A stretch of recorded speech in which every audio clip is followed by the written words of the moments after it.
Welcome to the Action Network podcast. I'm Gilles Gallant. I'm joined by Brandon Anderson and Evan Abrams. We are back for part 2 of the NFL Exotic Show. This is the futures markets where they're a little more niche, really deep diving here. Now, if you missed part 1, you can check the Action Network podcast feed. It'll be right there for you.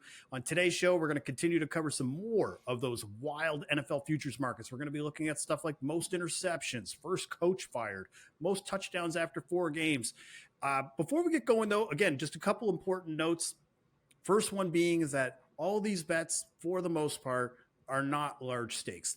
You're going to hear a lot of big odds like 50 to 1, 40 to 1.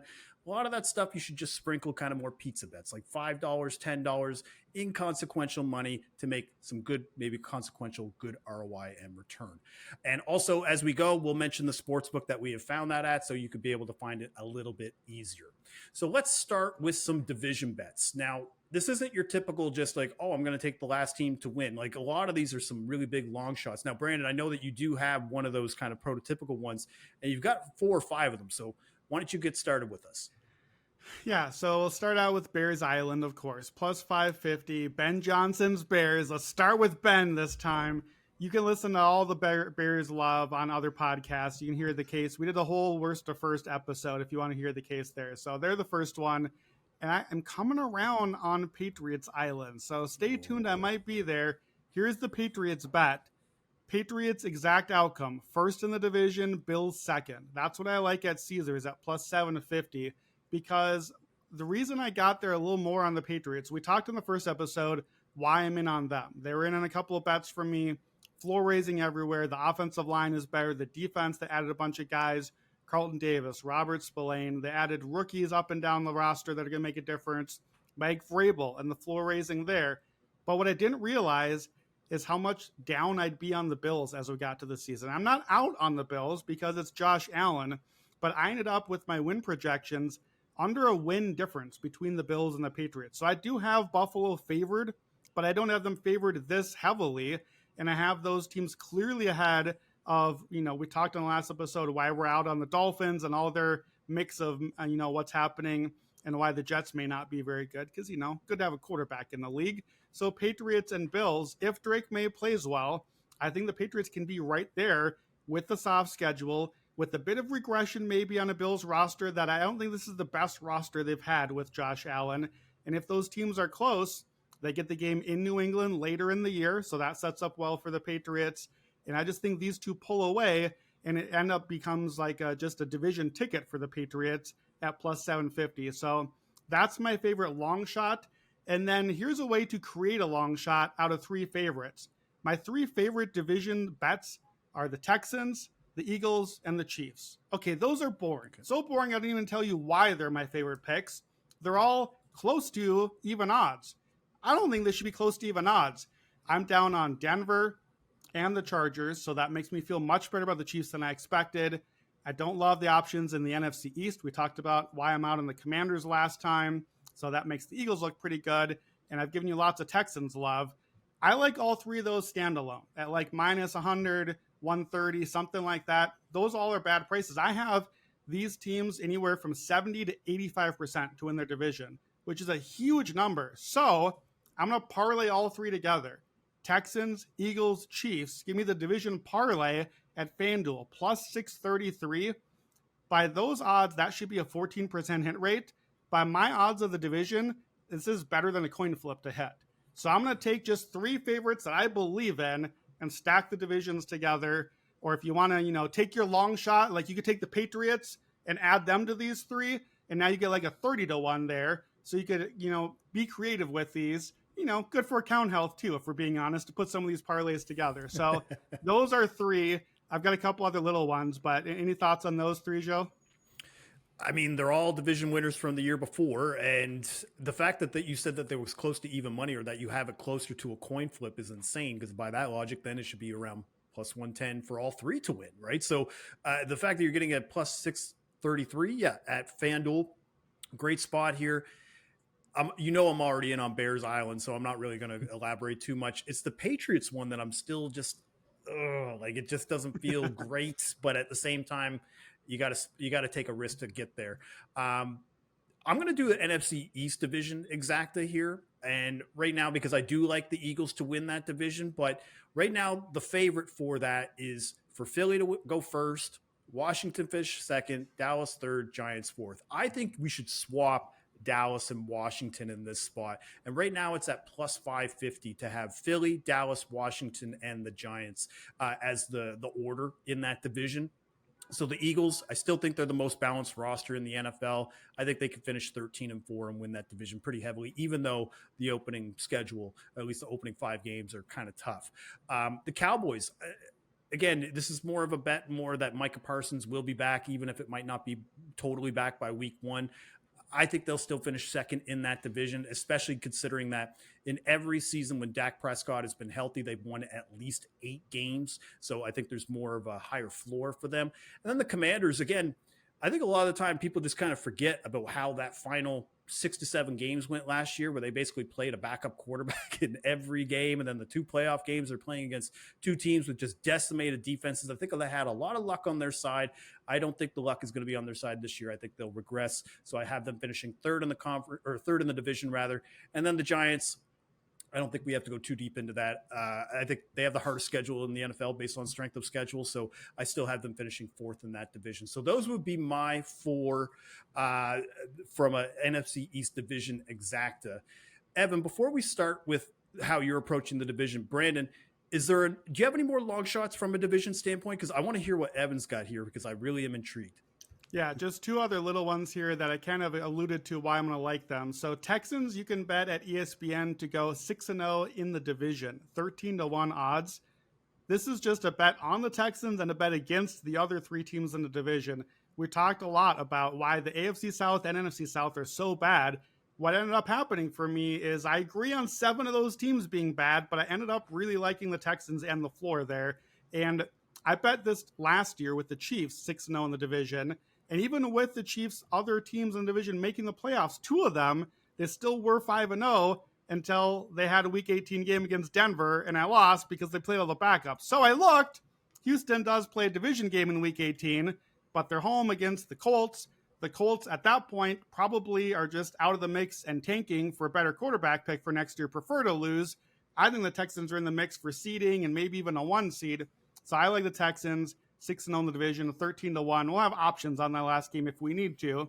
And then, real niche here, I like the Raiders, and I was trying to figure out how do I bet on, I think this is a better team this year. I like Pete Carroll. I like Geno Smith. No Geno slander coming from me.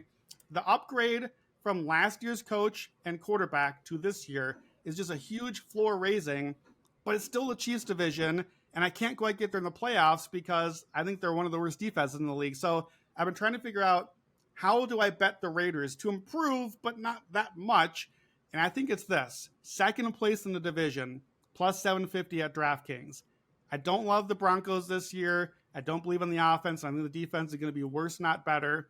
And I really don't like the Chargers after the Slater injury. So this is conceding the Chiefs, really, but saying, okay, can you win the non-Chiefs division? Can you get 2nd place, plus 750? And I think they're in the mix. I actually have them projected last in the division, but I have those last 3 teams within a win of each other. So plus 750 makes this worth the play. Okay, so Brandon and I, the way that we approached our division bets, we were looking more at like which team could win the division or which team, like how the division will unfold. Evan took a little bit of a different approach, and I'm kind of excited about how he went about this. Evan, tell me what kind of bets you were looking for that were divisional bets. First, let me just give one remark. I like the Patriots-Bills 1-2 finish. The way I did it is I exacta boxed it. So I did New England, Buffalo in one bet and Buffalo and New England in another bet. So I think there's value there. And my one question for Brandon is I kind of like the idea of the Raiders in the 2. I wonder what KC Raiders 1-2, if that's maybe a higher price, that might be a way I would look at it. But to answer your question, Gilles, the way I looked at this division was I took some interception bets. I actually did a little bit of projections and took a few different categories into a little model I did to try to look at every quarterback and what I thought they'd throw from an interception standpoint. I found 3 bets, really 4 bets, but 3 bets plus money, hoping to hit 2 of them. So more Geno Smith slander. I apologize, Brandon, but I do think leading the division in interceptions in the AFC West at about plus 120, plus 130. Mahomes Bo Nix, Justin Herbert. I think Geno most likely might be closer to even in my eyes. So I like the Geno Smith bet. Sam Darnold in the NFC West, also about that plus 120, plus 130 range. This is assuming Stafford is in, but if Stafford comes in and out, it helps the bet even more because you're going to have interceptions kind of spread across. And then Kyler and Brock, different reasons. I think Darnold is a better bet there. And then AFC South, I think there's probably two bets to make here. The bet I really like is Trevor Lawrence at about plus 150, plus 155 range. And then I think a small bet would be on CJ Stroud. He talked about it earlier. I see some issues with the offensive line. It could force him to kind of throw some balls he doesn't want to. He's not necessarily a big interception guy, but I think they're laying a little bit too much on Cam Ward. I think he's even minus odds in this category. I think there's a chance he's better than we think, and he's better at controlling the ball and not giving it away. So I think there might be an opportunity in that division. But, Gilles, you're the interception head honcho. So what do you think about those? I think out of the three, Geno stands out like a sore thumb for me. And, 15 interceptions last year, going to an offense that is going to probably encourage him to want to throw it even more, because I'm not really high on Ashton Jeanty. And then another thing, too, when you look at the interceptions that Geno had last year, a lot of interceptions last year came when they were under pressure. And you're now in a division with three teams that were top 10 in pressure rate per snap, like between the Chargers, Chiefs, and the Broncos. So I think there's just a higher upside for him to throw more interceptions than, say, Trevor Lawrence or Sam Darnold. But I can't really, demerit any of those picks. I think just of the three, Geno is probably the one that intrigues me the most, especially at that price. All right, before we move to first coach fire, Brandon, I see you rolling your eyes. Is there anything that you want to say about Geno Smith before we move on? I mean, I think we're underrating Geno. I actually would be intrigued by Patrick Mahomes' most interceptions in that division. Yep. Sure. We'll get to most interceptions in the league in a second. It's a fun market because you have to be bad enough to throw interceptions, but not so bad that you get benched. Exactly. And that's what makes it interesting. So I think Geno can be in play and still have the Raiders finish second in the division.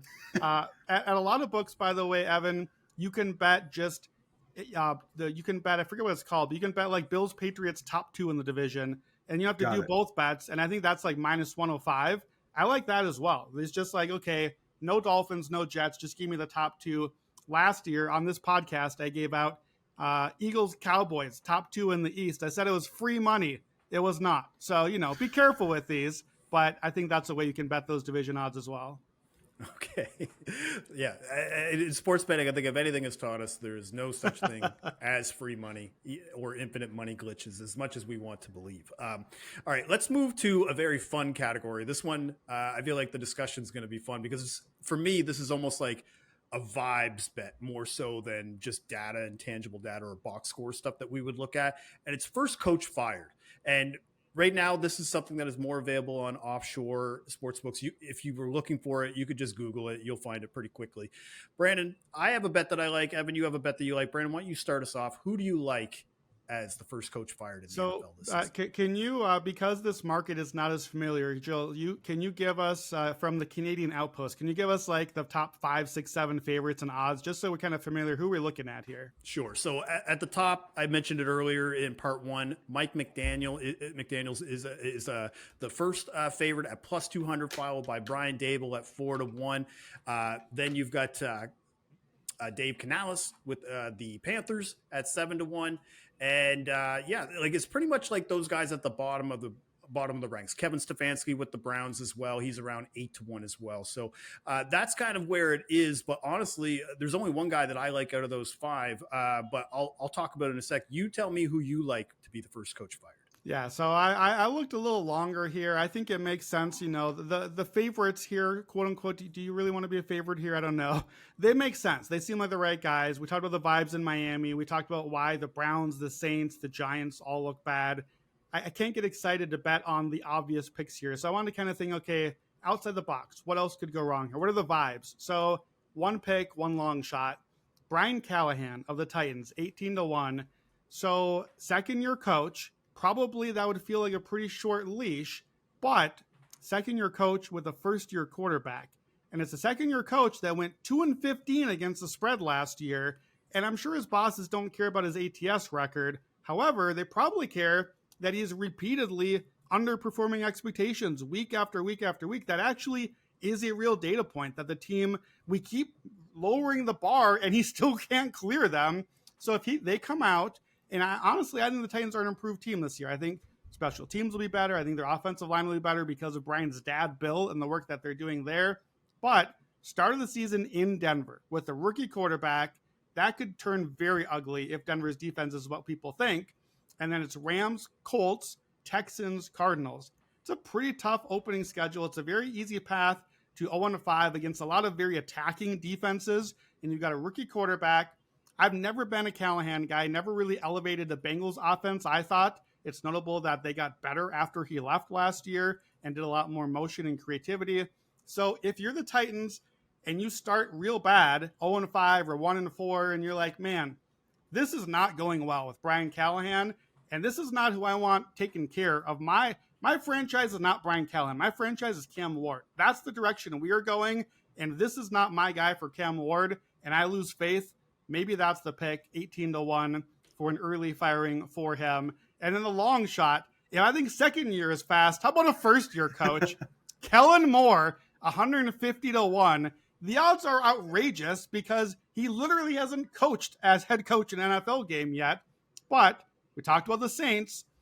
They start out Cardinals, Niners, Seahawks, Bills. Then they get a home one against the Giants. They might win that. And then it goes Patriots, Bears, Bucks, Rams. Like, this could legitimately be 0-9. And we've seen this happen sometimes where a team hires a dude and it's just immediately wrong. And you can just tell, and the vibes are off. We have another coach waiting on the roster, Brandon Staley, the coordinator on the defense. Like, he can just take over and maybe do something a little different.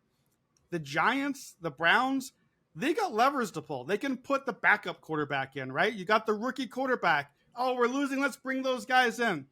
What's the lever? Like, Tyler Shuck is not the lever here. There's nothing happening.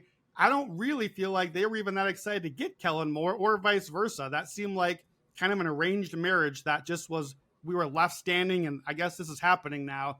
So 150-1, you could do crazier bets than that, and we'll see if they make it through the season. Wow. Kellen Moore, first coach fired, 150-1. Barely has making enemies out here. I don't even think he's dusted off his playbook yet from a rival. All right, I'm going to take one of those top 5 favorites, but I'm not going to take Mike McDaniel, even though I do think that they could potentially be one of the lowest scoring teams in the NFL. I think it has to be Brian Daboll at 4-1, a guy who is literally coasting off of a 9-7-1 season. The New York media already hates him. John Mara also has a history of firing coaches early. We've seen it with Ben McAdoo. We've seen it with Jim Fossil. And as I said, like, his teams have regressed each year as a coach. 9-7-1 first year, then 6-11, then 3-14. He's supposed to be, coming from Buffalo, more of like an offensive style coach. Well, offensively, they've regressed on that front every year, like 21 points per game in 22. And then they're a bottom 5 offense in each of the last 2 years. They have the hardest schedule in the NFL according to win totals.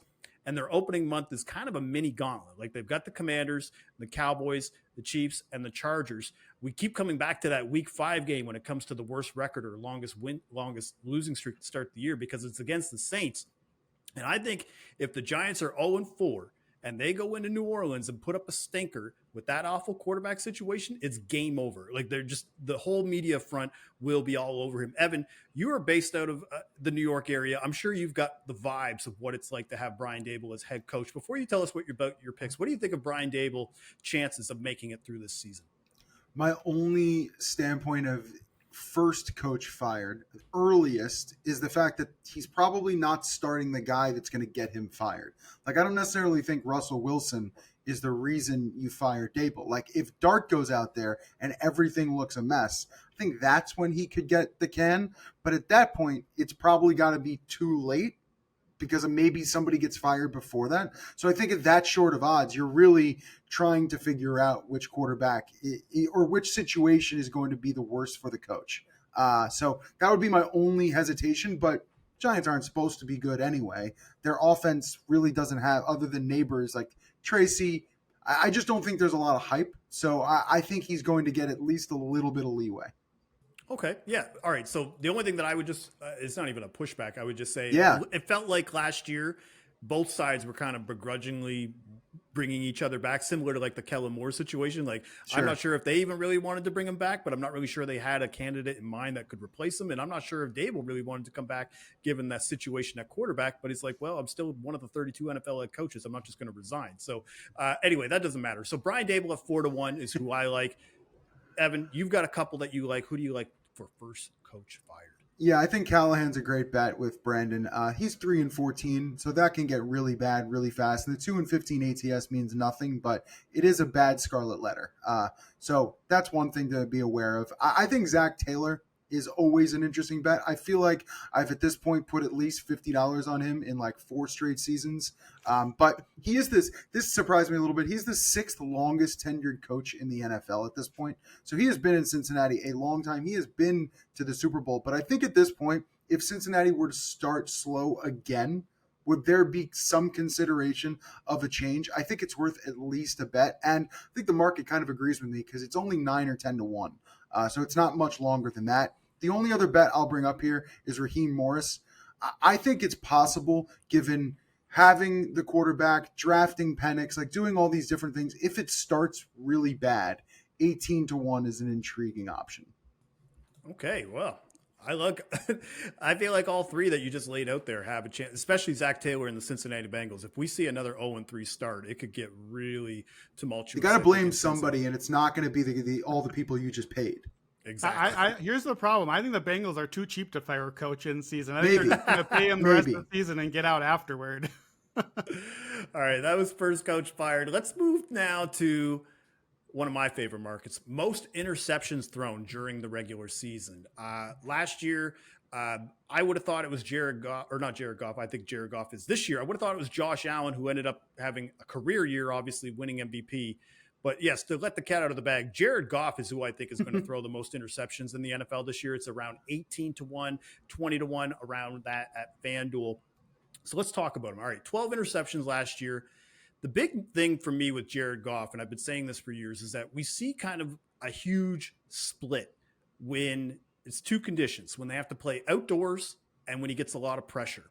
Well, they only had to play 4 games outdoors last year. This year, they've got 8 games having to play outdoors, and it's a way tougher schedule, some of those road games. You got the Chiefs, Eagles, Ravens, and then the Bears in Chicago in the cold weather to close the season. And all 4 of those teams were top 8 in pressure rate per dropback and interception rate per dropback, which does not bode well for Jared Goff, who tends to throw more interceptions when he is pressured. And then there's just obviously the other factors that could impact him in the Lions offense, a new offensive coordinator, a downgraded offensive line with Frank Ragnow retiring.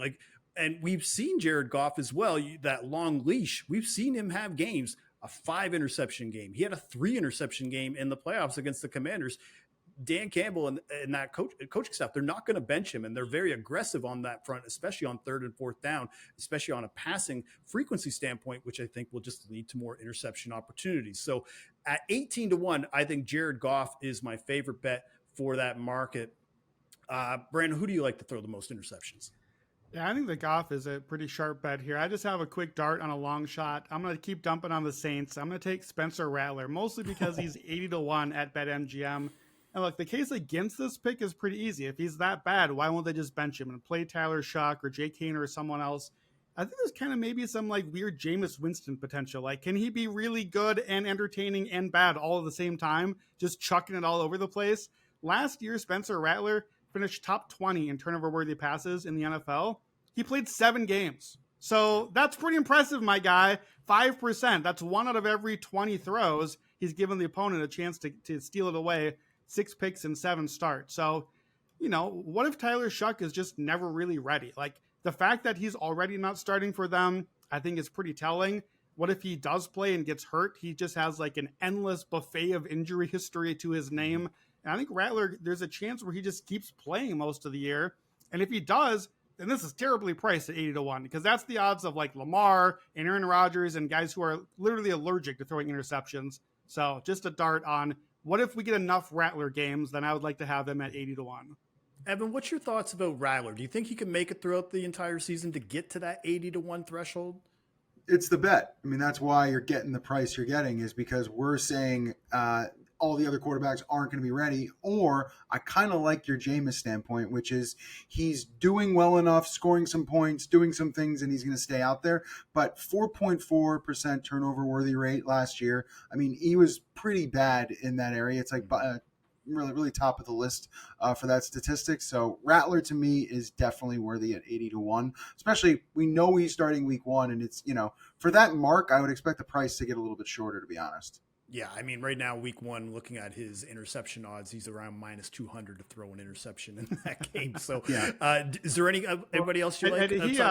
He can win this in like 12 games too. He could just get benched because it's so bad and already have the market wrapped up, or at least give us a hedge position later. Definitely, it could be the Sam Howell special, like where they just, when he's with the Commanders and he just threw like 20 interceptions and 14 starts.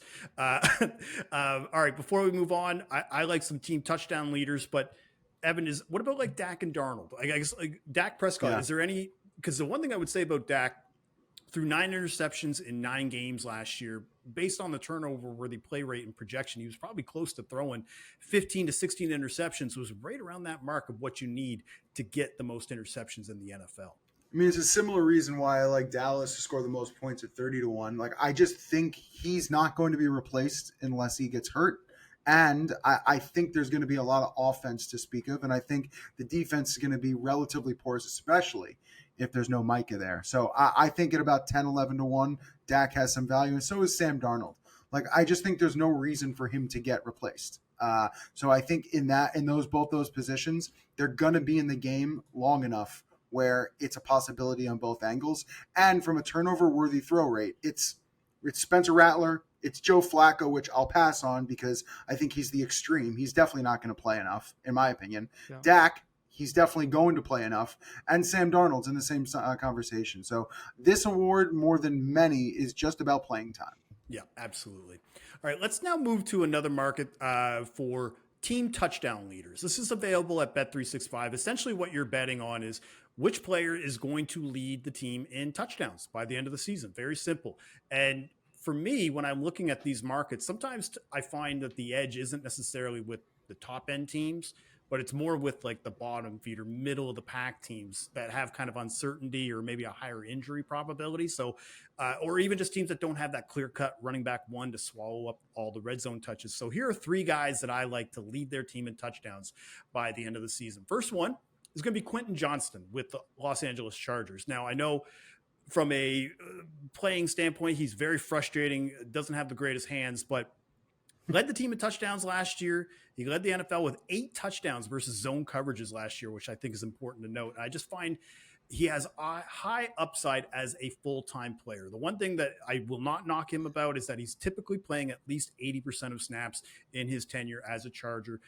I'm not going to buy the Keenan Allen hype. He's a little bit older now, should be more of a role player out of the slot. And I just found the price discrepancy because Ladd McConkey is second around plus 250. The price disparity between 20-1 and 250 is just too much for me, where I felt like Quentin was the guy that we want to look. This one's kind of obvious. Brock Bowers at 10-1. I mean, I'm just dubious of Ashton Jinty coming in and dominating right away where he ends up leading the team in touchdowns. Essentially, Jinty is a minus 750 favorite right now for this spot, whereas Brock Bowers is 10-1. While I'll crap on Geno Smith all day, he is an upgrade over Aiden O'Connell and that quarterback situation like with Gardner Minshew. And then finally, New Orleans Saints, Juwan Johnson. He's around 15-1. We've already seen him do this. He led the team in touchdown receptions in 2022. They re-signed him to a new contract, so they're clearly inspired by what he can bring to the table. And obviously the wide receiver options on that team, I just think they're kind of flakes. Like Rashid Shaheed, he just hasn't been consistent. Even though we see explosive plays, I'm just not convinced that he's going to lead the team in touchdowns. And then Chris Olave, there's just too many concussion issues. And Alvin Kamara, I'm not sure is going to be able to stay healthy throughout the entire year. So those are the 3. Quentin Johnston, 20-1. Brock Bowers at 10-1. And Juwan Johnson at 15-1. Brandon, you like a few of those. Who do you like? Yeah, I like those bets also. Juwan Johnson, I think, is a good one. I looked for a Saints option. I believe Juwan Johnson went to college with Tyler Shuck at one point also. Like, that's how old Tyler Shuck is coming in. So a little more Saints slander for you. I also targeted teams at the bottom of the league here because you get teams that literally 5 or 6 touchdowns might be your leader for the year. And I'm not exaggerating. Like the Browns, where I'll start, their touchdown leader last year was 6. So The competition is David Njoku and Jerry Jeudy. Their career highs are 6 touchdowns. So that's the top of the market here. So I'll just take a shot at the leading running back. Jerome Ford, 16-1. He's your RB1. Do I like Jerome Ford? No, I don't like anything about Jerome Ford, but he's going to play. So how about him? The rookie Dylan Sampson, I wanted to get there. He had 22 scores last year, but he's 4-1. Books got there before I did. So I'll take the starter and just hope that he accidentally falls into the end zone 5 times and we get there. Jets, similar, but I like this one a little better. I think this is a run-heavy team. Give me the goal line back on a run-heavy offense. Braylon Allen, 14-1. I think he's the touchdown guy, not Breece Hall, and I'm not sure Justin Fields is going to get a ton of sneaks. He's more going to beat you around the edge with the speed. So again, I think we only need 5 or 6 there. And then if we're going to stick with the bottom teams, how about a Lions pick? Another shot at Ben Johnson here. This isn't a shot at the Lions offense, but I think David Montgomery is terribly priced here. There's actually an odds boost right now. Mm-hmm. He's 12-1. You can get him at 14-1 at Bet365. Montgomery is the touchdown guy. He's the guy that you want to score for you. But Gibbs last year had 16 rushing and 4 receiving. But Mike Clay does a great regression article every year at ESPN about who are the guys to come down in touchdowns. Gibbs is the top pick. So he comes down. Montgomery led the Lions in touchdowns 2 years ago with 13. There's 3 other dudes double digits that year, but Monty was the top. He had 12 again last year. The floor is very high, and we get a new offensive play caller. So what if the new guy's like, hey, let's not risk Jahmyr Gibbs getting hurt on these goal line carries. Just let Monty clean it up there, and let's keep our young guy fresher. So I love that one here, 14-1. I hadn't seen this market before. It's a fun one. Yeah, and David Montgomery, too, even 12 touchdowns last year. If anything happens to Jahmyr Gibbs at all, that 14-1 price is gone immediately. So, Evan, do you like any of these from this market?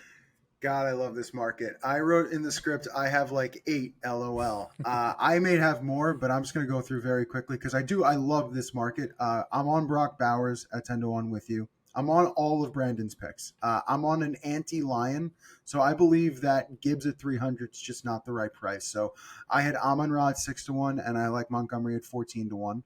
Braylon Allen as well.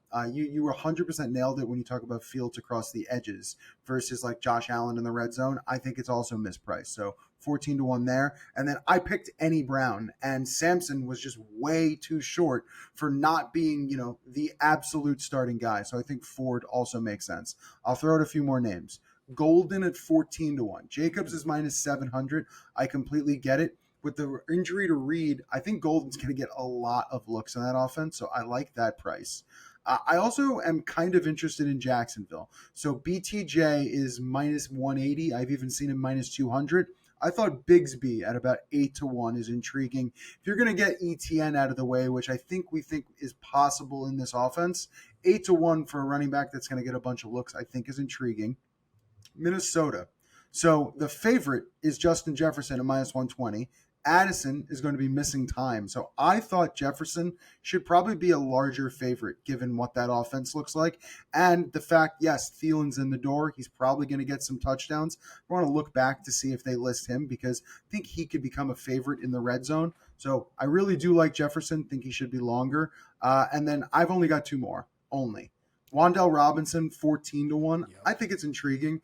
Malik Neighbors is plus 110. Then you've got Scatterboo and Tracy, both at 3-1 or shorter. I just think you have a bunch of options here. We assume that Neighbors are going to get a ton of stuff, but that doesn't necessarily always mean touchdowns. So I think at 14-1, Wan'Dale is also going to get a lot of the looks here.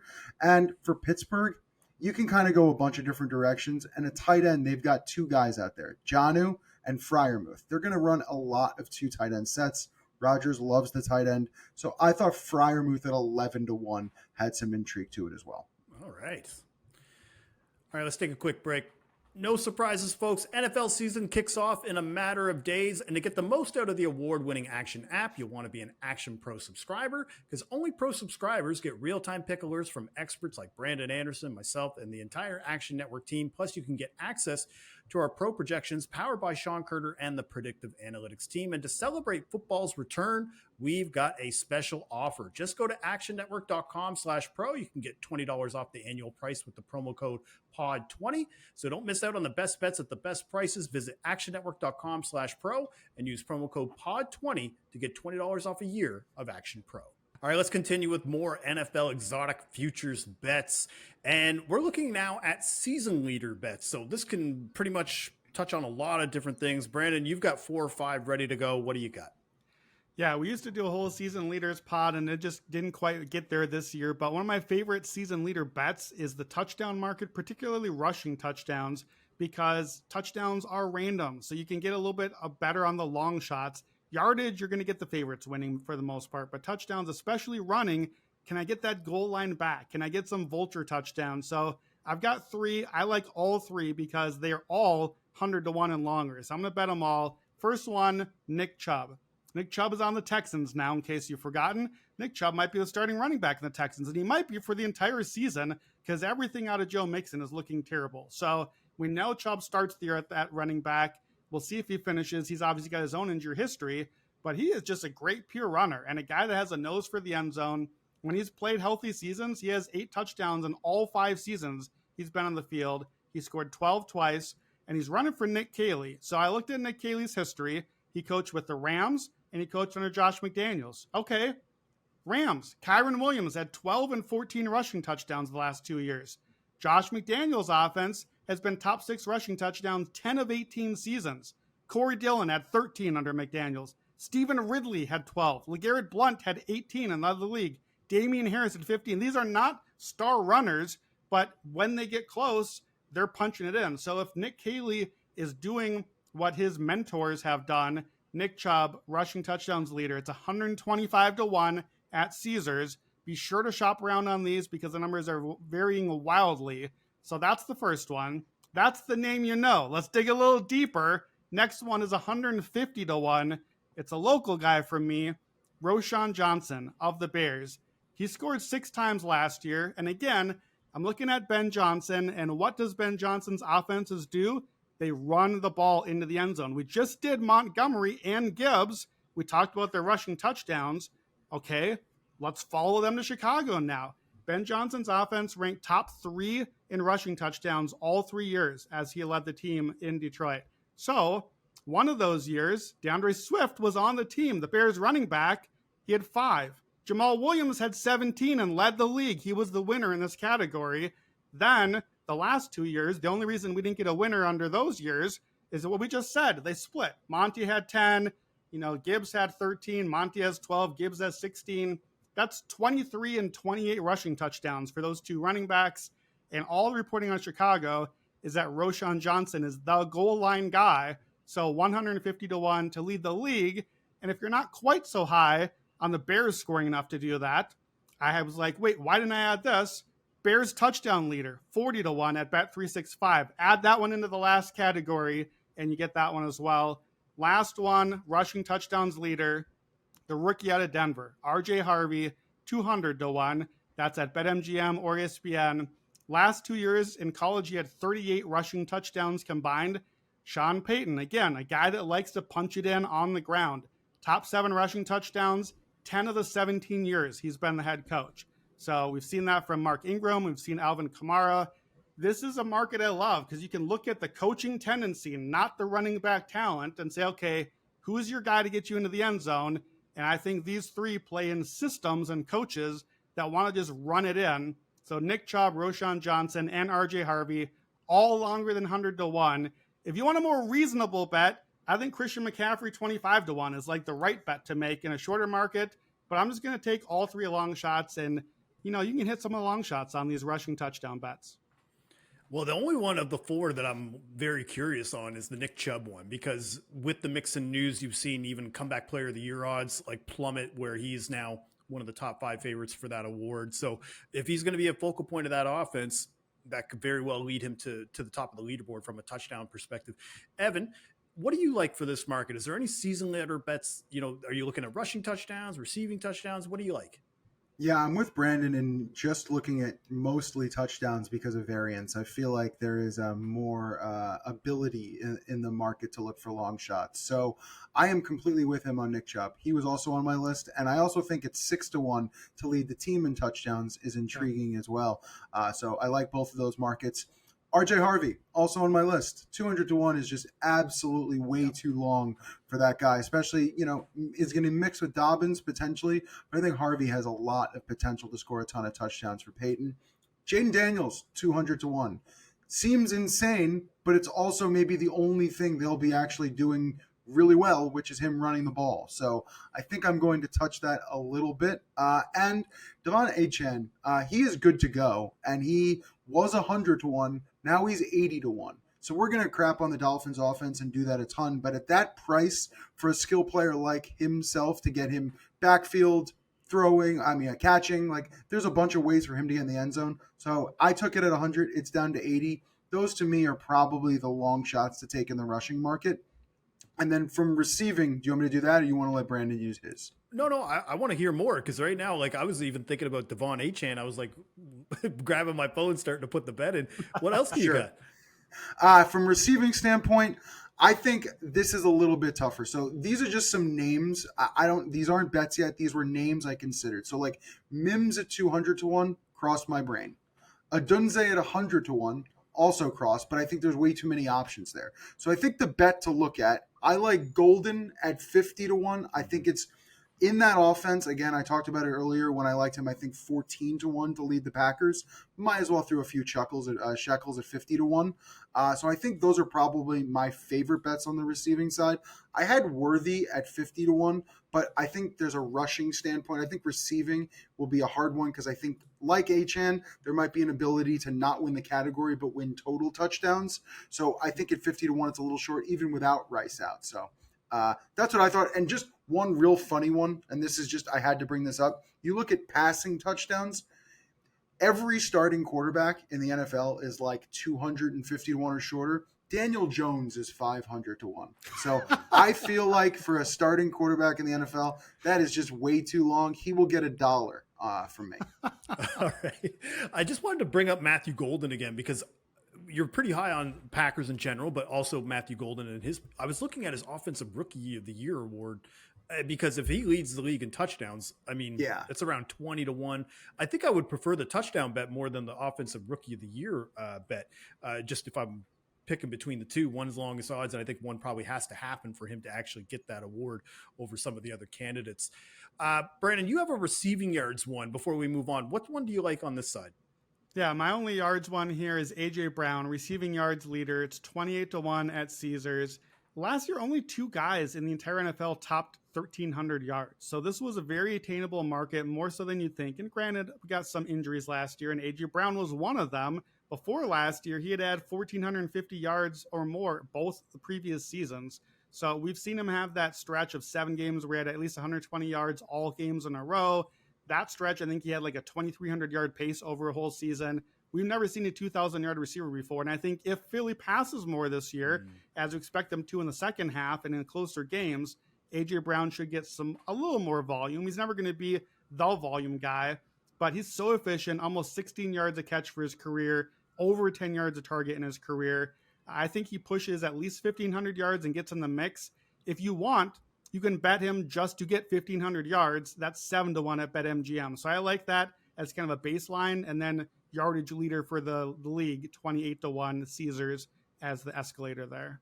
For sure. Yeah. I mean, AJ Brown is a player that he cooks man coverage. He has led the NFL in yards per route run in each of the last 2 years against man coverage. If they ever decide to become more 50-50 on the passing running front, he is going to be one of the biggest beneficiaries, especially when we saw 2 seasons ago where he just had that stretch where, again, like you said, he was on pace for over 2,000 yards.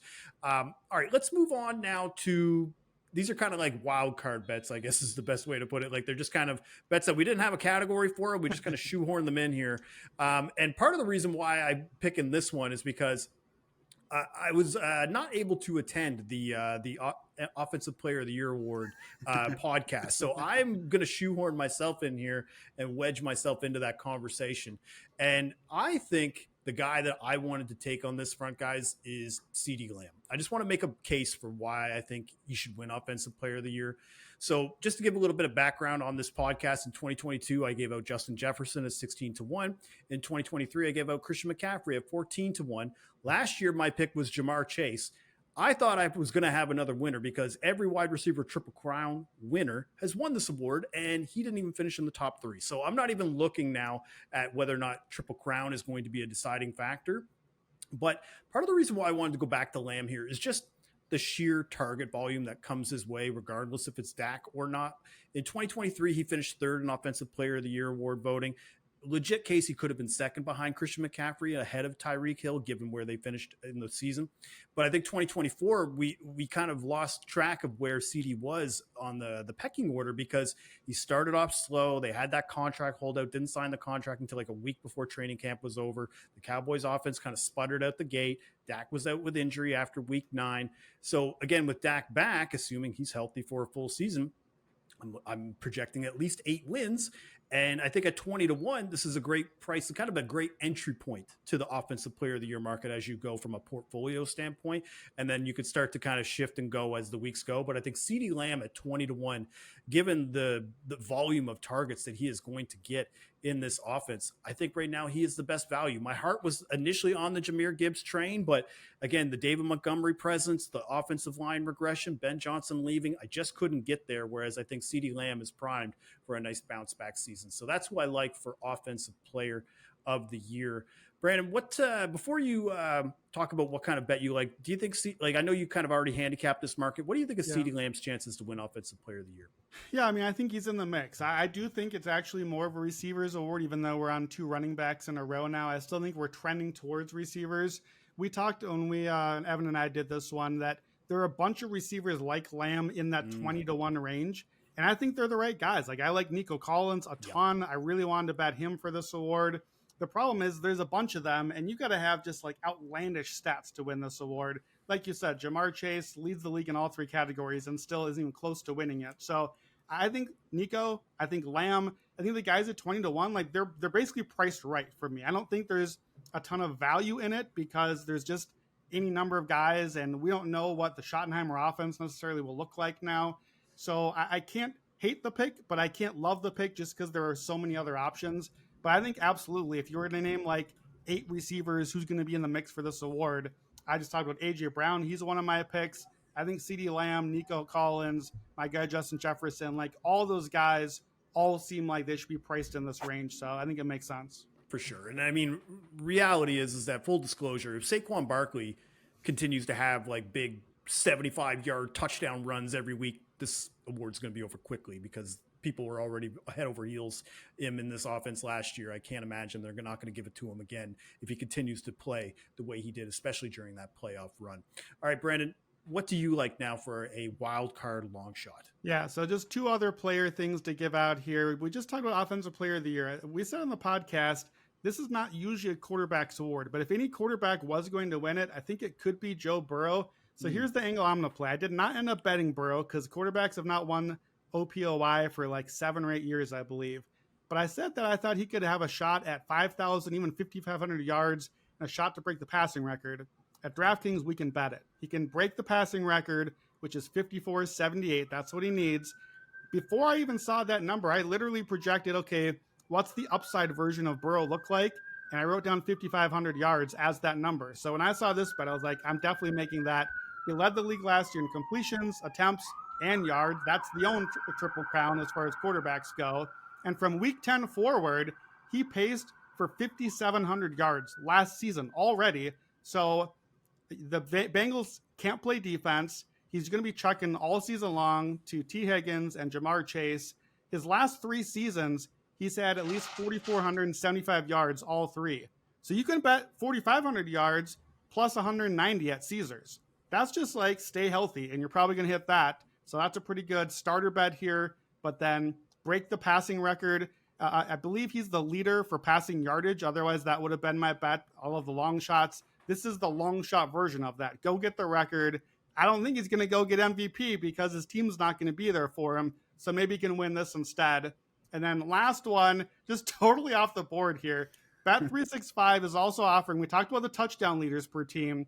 Let me give you a receptions leader on the Miami Dolphins, and it's not Tyreek Hill, who looks like he could combust anytime, and it's not Devon Achane, who's hurt already, and I don't know how much we're going to get out of him, and it probably would be Jalen Waddle, you'd think. But guys, do you know who led the team in receptions last year? It wasn't any of those guys. It was Jonnu Smith. He's in Pittsburgh now. How about the new tight end, Darren Waller? 40-1, Miami Dolphins receptions leader. This is outlandish. Darren Waller hasn't even played yet for the Dolphins. He hasn't even suited up in preseason or practice, as far as I can tell. We don't even know, did you actually unretire? Are you doing anything, Darren Waller? So this bet might just be like chasing the wind. But here's the thing. Darren Waller had 90 catches and 107 catches in 2019 and 2020. Now, that's a half decade ago, I know. But you know who his coach was when he was breaking out? Darren Waller's tight ends coach was a guy named Frank Smith, who's the offensive coordinator of the Miami Dolphins, who went out and brought in Darren Waller to be his tight end when he needed one. So it's my outlandishly ridiculous long shot, but Darren Waller 40-1 to come off his couch and lead the Dolphins in receptions. Unreal. It's quarterback agnostic too, because Zach Wilson could, even help this out. Well, Evan, I was going to ask you, what do you think is more likely, Darren Waller to lead this team in receptions or to have a number one single on the Hot 100? I was just going to say you could parlay the two, and it's probably at least 100-1. Yeah, over like Polly Market or something. It. All right, let's move to some fast futures. This is available at DraftKings. So essentially, this is, most after 4 weeks, most after 5 weeks. So there's a certain cutoff for these. So these aren't season-long futures. These are more quadrants or portions of the season. Brandon, why don't you start us off? Yeah, I think this was new as well. This to me looks kind of like, I think, the touchdown bet of the futures market, or maybe the Nerfy if you're a baseball bettor. Futures, but they cash a month from now if we win. So I've got 3 team bets and 2 player bets. I'm going to just whip through them here. You can bet on how many wins will you have after 5 games. These are all at DraftKings, and I'm betting 3 teams all to have 0 wins. 2 of them shouldn't surprise you. It's the Browns and the Saints. Right. The problem is the numbers here are outrageous. The Browns are plus 340 to be winless after 5 games. Here's who the Browns play. Bengals, Ravens, Packers, Lions, Vikings. You're like more than a touchdown underdog in all of those games. You're plus 340 to lose them all? I'm taking that every day. The Saints go Cardinals, Niners, Seahawks, Bills. Then they get to host the Giants in week 5. I wish you only had a week 4 for that one, but it's plus 450. So maybe the Giants are giving me a little extra boost in there. I think those can both hit. And then Evan, I think you'll like this one because we talked about this team starting out slow. The Bucks, winless in the first 5, is 18-1. Longer because the Bucks are supposed to be good, but we go Falcons, Texans, then the Jets, but it is a short rest week and it is in New York, and then Philadelphia and Seattle. So the Jets one, that's tricky. Actually, that's a home game for Tampa Bay. So it's 3 on the road, and then a home game Philly, that's tough, and a home game Jets, the most winnable one. But if they miss Wirfs and start out really poorly, maybe that's in play. And then 2 long shot fast future players for you. These are through 4 weeks now. I don't know why we switched at DraftKings, but that's what we're doing.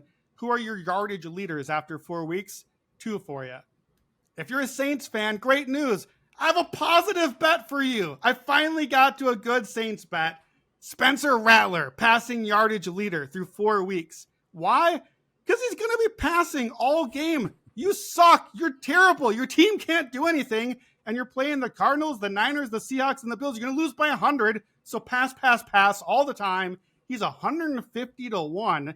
And he's probably going to be starting this first month because Tyler Shuck isn't going to be ready to play till he's 100. So Spencer Rattler leading the league shockingly in yardage after a month. And then last one for me, Broncos rookie RJ Harvey to lead the league in rushing yards, 200-1 a month in. Look, we don't know yet. Is he going to even get the job from J.K. Dobbins? Is it split? Maybe it takes a couple of weeks. Titans, Colts to start out. They're pretty tough run defenses. Don't love that. Guess what? Week 3 and 4, that's the bet. Week 3, Chargers. Week 4, Bengals. Hey, have you seen the run defense for those teams? Because I haven't either. And RJ Harvey gets to play both of them, and it's 200-1. And I love this bet. It's my favorite of this group. Fast futures, everybody's doing it. All right, so I naturally gravitated to the touchdown market, and I went to most receiving touchdowns after week 4. And my pick for that was George Kittle. You can get that right now at DraftKings at 35-1. And part of the reason why I went with Kittle here is obviously we know about the Brandon Ayuk injury. Juwan Jennings might be dealing with a little something. Ricky Pearsall, I'm not sure, is proven enough to be a touchdown threat on that front. But the reason why I went with Kittle, he's one of the few tight ends in the NFL that thrives against both man and zone coverages. And he's a big red zone target for Brock Purdy. He finished in the top 5 last year, targets inside the 10-yard line, and he was 3rd in the NFL in touchdowns inside the 10. And if the Niners run game isn't working with Christian McCaffrey, I know that Purdy will look for Kittle early and often. We saw it, and we've seen runs as well over 4-game stretches with Brock Purdy at quarterback. I mean, we've seen a 7 touchdown in a 4-game streak. We've seen a 5 touchdown in 4-game streak. I just think at this price point, I like Kittle the most from an upside standpoint, because when you look at some of the guys that are around him at that price range, you got like Jerry Jeudy, George Pickens, Zay Flowers. None of those guys really offer what I would consider touchdown upside. So I think George Kittle at 35-1 is my favorite bet for that. Evan, take us home. What do you like for some fast futures? So I will backtrack on some of the ones that you guys said that I like. So when they talk about wins through 5 weeks, which is available at a few different places, I took Washington to have exactly 2 wins through 5 games, which would put them at 2-3. Just quickly at their schedule: home against the Giants, I assume that would be 1. At Green Bay is a loss. At home against the Raiders would be 2. Then at Atlanta and at the Chargers. So anything goes, astray there. There's a way to get there, but 2 wins, 4-1. I think that's a good bet. I like both. So Brandon, do you want me to mention your tight end bet? Because that was one of mine. Yeah, well, I just had Travis Kelce 40-1 as touchdowns leader. Look, Taylor, congratulations. We know you're listening. Let's just give our guy a month. I don't know if Travis has a whole year in him still, but give him a month and he can catch some touchdowns. That's it. That's the bet. Yeah, I agree. Kelce 40-1, Kittle 35-1. Both make complete sense, especially Rice out now at the beginning of the season. Makes, healthy. I love it a lot. So the other 3 bets, most rushing touchdowns after 4 weeks. I've got 2 running backs. I got Achane and James Conner. Both just have very, very good running back matchups. So I think there's value there on both sides. And then from a passing standpoint, pass defense, pretty porous when you talk about Jacksonville. Early, I like Trevor Lawrence for touchdowns and yards. Touchdowns is 30-1. Yards is about 25-1. But if I look quickly over here, they start Carolina and the Bengals. I don't think I need to say much else. Yeah, the HM one I think is interesting because from a touchdown per touch standpoint, he is otherworldly. It's just a lot of the time it's an injury thing with him, right? And I think Devon Achane is so explosive. Like he could easily have this category 1 by week 2, like where you could have like a 3 touchdown game and then another 2 touchdown game. So I love the upside for Achane, even though I do think as the season goes that Dolphins offense is going to fall off a cliff. All right. Yeah. Let's now, we got to go through this because between part 1 and part 2, we've given out now over 100 bets. There was 50 bets just on this one. Brandon, let's narrow it down. What are your favorite bets from this podcast today? Yeah, so just from this one, Patriots 1, Bills 2 in the division, exact outcome plus 750. I love that one. Love that division parlay. Texans, Eagles, Chiefs, all 3 at plus 633 at FanDuel. And then those 3 rushing touchdown bets. I liked all 3. I'm not going to pick one of them. I'm going to play them all. Roshan Johnson, Nick Chubb, and RJ Harvey, all 100-1 or longer, and that Roshan Bears leader as well at 40-1. So I'm going to stick with the touchdown and interception markets. Brock Bowers, most Raiders touchdowns at 10-1, and Goff, Jared Goff, that is, most interceptions 18-1. Evan, take us home. What are your favorite bets that you gave out? So in this podcast, the Geno Smith interception bet, Zach Taylor, coach fired bet. I think, let me look at this for a second. The team touchdown bets, I really like that Brock Bowers bet, the Justin Jefferson bet, I think are probably, and the Nick Chubb bet would probably be my 3 favorite on the touchdown markets. And then the Achane stuff, to lead the league and the first 4 weeks, I just think there's real high upside there when Tyreek Hill might disappear at some point. For sure. All right. Well, that'll do it. Thank you for listening to part 2 of our NFL Exotics episode. If you missed part 1, it's available now in the Action Network podcast feed. My thanks to Brandon and Evan for joining me. And we'll have much more NFL betting content in the days, weeks, and months to come. So make sure you subscribe to the podcast. Check out the video version as well on the Action Network YouTube page. And don't forget to download the Action Network app if you haven't yet and use promo code POD20 for $20 off a year of Action Pro. I want to thank you for joining us today on the Action Network podcast. He's Brandon Anderson and he's Evan Abrams. I'm Gilles Gallant. Bon chance.